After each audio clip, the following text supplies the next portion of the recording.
Bab 1. Malam pertama Aisyah dan Amar. Perlahan Aisyah membuka pintu kamar mandi, di mana Aisyah telah memakai pakaian yang seumur hidup baru kali ini Aisyah memakainya. Rambutnya yang ikal hitam bergelombang nampak terurai sampai ke pinggul. Wajah cantik itu hidung yang mancung dan sepasang mata indahnya menatap lembut punggung suaminya yang saat ini sedang berdiri di depan jendela. Aisyah dengan kulitnya yang putih sebening kristal. Lekuk tubuhnya begitu nampak begitu menggoda jelas terlihat. Walaupun TVB hanya tersembunyi di balik kain tipis menerawang berwarna hitam yang nampak kontras dengan warna kulitnya. Aisyah berjalan perlahan mendekati Amar. Pria yang baru saja ia nikahi hari ini. Pria itu sedang memunggunginya. Rupanya dia sedang berbincang dengan seseorang di telepon. Sepertinya seseorang itu adalah seorang wanita. Aku tidak akan pernah menyentuhnya. Aku janji. Ucap jelas Amar. Terdengar percakapan Amar yang sepertinya memang sedang bercakap dengan seorang wanita. Bagaimana mungkin aku jatuh cinta pada wanita itu?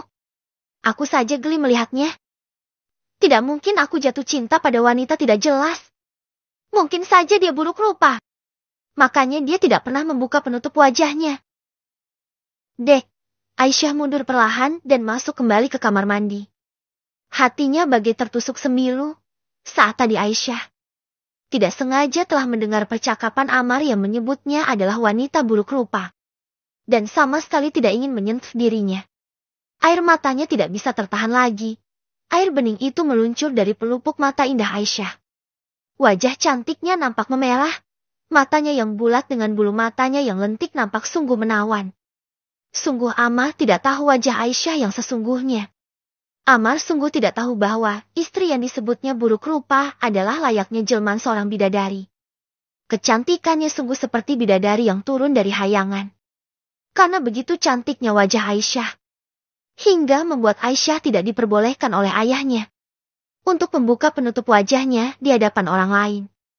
Apalagi di hadapan pria yang tidak halal untuknya. Flashback on. Aku titipkan anak perempuanku kepadamu. Tolong jaga dia dan kasihi dia sama seperti kamu menyayangi anak-anakmu. Ucap ayah Aisyah terbata-bata dikala sedang saat-saat terakhirnya. Tidak. Jangan bicara seperti itu. Kita baru saja bertemu, kamu pasti selamat. Pertolongan akan segera datang. Tolong tenanglah, jangan berpikir macam-macam. Ucap ayah Amar. Ayah Amar nampak sedih panik bercampur menjadi satu saat melihat sahabat karib yang baru beberapa hari ini bertemu kini sedang berada di titik akhir hidupnya. Tidak lama terlihatlah seorang wanita bercadar yang baru saja turun dari taksi. Wanita bercadar itu tidak lain adalah Aisyah sang putri tercinta. Aisyah berlari menuju dua orang pria yang sedang dikerumuni orang. Ayah, kenapa dengan ayahku? Sosok wanita bercadar tiba-tiba saja datang dan memeluk tubuh pria yang disebutnya ayah. Kamu putrinya? Tanya ayahnya Amar.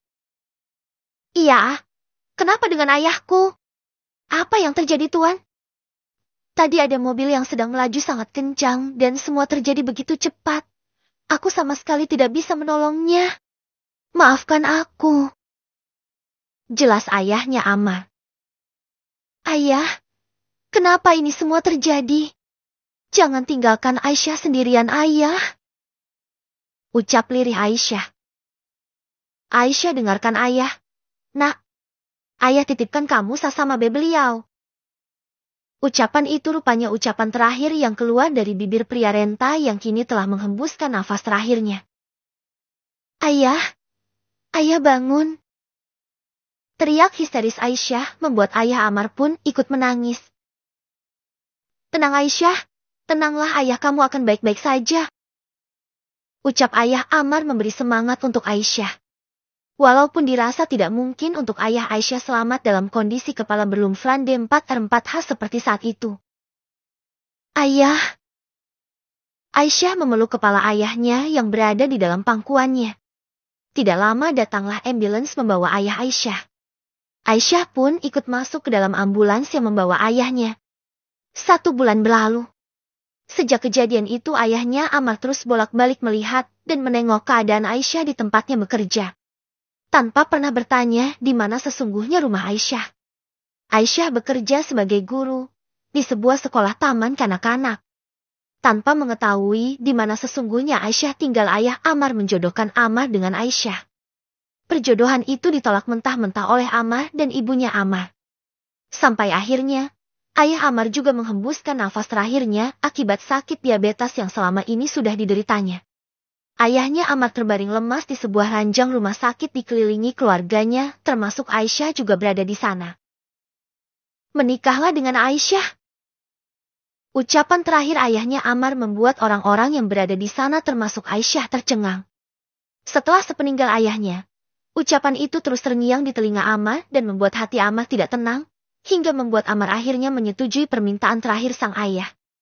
Setelah beberapa bulan ayah Ammar meninggal. Tanpa ada rencana, tanpa ada acara pesta, Ammar menikahi Aisyah di kantor urusan agama. Yang terpenting pernikahan mereka tercatat di kawah. Aisyah yang memang sudah jatuh cinta pada pandangan pertama kepada Ammar menerima saja pernikahan itu. Aisyah berharap hidupnya akan bahagia dan tidak merasakan kesepian lagi. Saya terima nikahnya Aisyah Humairah binti Dahlan dengan Mas. Kawin tersebut dibayar tunai. Ucap tegas dan lancar Ammar saat mengucapkan ijab kabul yang ia lakukan di kantor urusan agama. Tanpa pernah bertegur sapa, tanpa pernah ada kontak mata, akhirnya Aisyah resmi menjadi nyonya Ammar. Flashback of. Isak tangis Aisyah di kamar mandi dibarengi suara keran air yang sengaja Aisyah kucurkan. Aku mencintai kamu, Mas. Aku kira aku akan bahagia menikah dengan kamu, Mas. Ucap lirih Aisyah di depan wastafel. Wajah cantiknya nampak muram. Ia terus menatap dirinya di depan cermin. Aku akan persembahkan tubuh ini hanya untuk suamiku. Kurang apa lagi aku, Mas? Tanpa melihat wajahku, kamu menyebutku wanita buruk rupa. Seburuk itukah aku di hadapan kamu, Mas? Sehingga membuatmu enggan untuk menyentuhku. Baiklah, jika memang seperti itu, Mas. Aku akan ikuti prasangka dirimu, Mas. Aku akan menyembunyikan semua ini dari kamu, Mas. Sampai kamu sendiri yang meminta aku untuk membuka jati diriku yang sebenarnya. Gumam Aisyah di depan cermin, seraya menyeka pipinya yang basah. Setelah cukup lama di kamar mandi, akhirnya Aisyah memutuskan untuk keluar dari kamar mandi dengan telah kembali memakai pakaian tertutup lengkap dengan penutup wajahnya. Image wanita cantik, seksi dan mempesona itu kini lenyap tertutup oleh pakaian syari yang memang selalu Aisyah pakai. Perlahan Aisyah berjalan mendekati tempat tidur, di mana ada Ammar sudah berbaring di atas tempat tidurnya. Aisyah berjalan ke sisi lain tempat tidur itu dan perlahan duduk lalu membaringkan tubuhnya. Ditatap wajah tampannya Ammar dengan lekat. Seburuk itukah diriku di pikiranmu, Mas? Hingga kamu tidak mau menyentuhku? Ucap batin Aisyah ketika menatap wajah suami yang sedang tertidur lelap di hadapannya. Malam kian larut, Aisyah terus saja menatap pria asing yang kini telah menjadi suaminya. Hingga tepat di pukul 2 dini hari Aisyah baru bisa tertidur. Perlahan Ammar membuka kedua matanya dan lalu melihat sosok Aisyah tertidur lelap dengan menggunakan penutup wajah. Ammar menarik nafasnya dalam-dalam ketika melihat Aisyah tertidur dengan tetap menutupi wajahnya. Syukurlah, dia menutupi wajahnya. Dia tahu, aku tidak mau melihat wajah buruk rupanya. Gumam Ammar yang kemudian berbalik tidur memunggungi Aisyah. Hari menjelang subuh Ammar terbangun dan lalu beranjak dari tempat tidurnya untuk pergi ke kamar mandi, kemudian melaksanakan kewajibannya sebagai seorang muslim. Di saat rakaat terakhir Aisyah tiba-tiba saja terbangun dan melihat sisi lain dari tempat tidurnya telah kosong. Dilihatnya Ammar sudah tidak ada di sisinya. Kemudian Aisyah beranjak dari tempat tidur.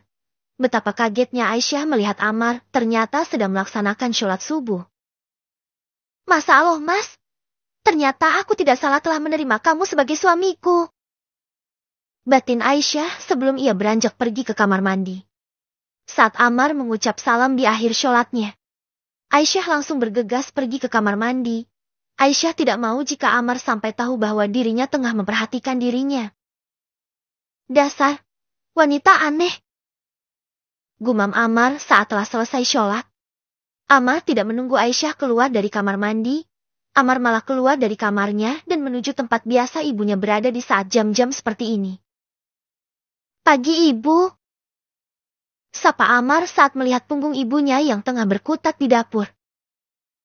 Pagi, duduklah di sana. Nanti ibu siapkan segelas teh hangat untukmu. Ujar sang ibu tanpa menatap wajah lawan bicaranya. Setelah menyapa ibu, Amar kemudian duduk. Tidak lama, ibu datang dengan sudah membawa segelas teh hangat seperti yang telah ia janjikan. Mana istri kamu? Saya di sini, Bu. Ujar Aisyah yang tiba-tiba saja sudah berada di dekat mereka dengan tetap memakai pakaian syari lengkap dengan penutup wajahnya. Baguslah, tolong siapkan sarapan untuk kami. Ucap ibunya Amar. Baiklah, Bu. Mohon maaf saya harus menyiapkan sarapan seperti apa? Tanya sopan Aisyah. Terserah, cari saja di kulkas bahan-bahannya. Terserah kamu mau menyiapkan makanan seperti apa untuk kami. Ucap ketus mertua Aisyah. Sementara Amar hanya fokus pada ponselnya saja. Aisyah pergi ke dapur sesuai dengan perintah sang ibu mertua. Amar, itu istri kamu itu loh. Ujar ibu bisik-bisik setelah melihat Aisyah pergi ke dapur. Iya, kenapa dengan dia, Bu? Jawab Amar tanpa menoleh ke arah lawan bicaranya. Itu, kenapa dia masih saja memakai penutup wajah? Ini kan di dalam rumah. Sudah, biarkan saja, Bu. Terserah dia saja. Bagaimana wajahnya dia? Tanya ibu. Ndak tahu, Bu. Jawab Amar. Loh, kok? Ndak tahu bagaimana? Kamu itu suaminya loh. Ucap heran ibu. Ya, ndak tahulah, Bu. Bukan urusan Amar. Tegas Amar. Bukan urusan kamu. Lah kok? Bisa. Kamu semalam. Ndak, Bu. Ndak ada terjadi apapun di antara kami. Lihat saja penampilannya. Mana bisa membuat aku tertarik, Bu? Ujar Amar. Iya juga sih. Kita lihat saja sampai kapan kamu atau dia yang akan bertahan, ujar seseorang dari balik punggung mereka. Bersambung. Bab kedua. Kita lihat saja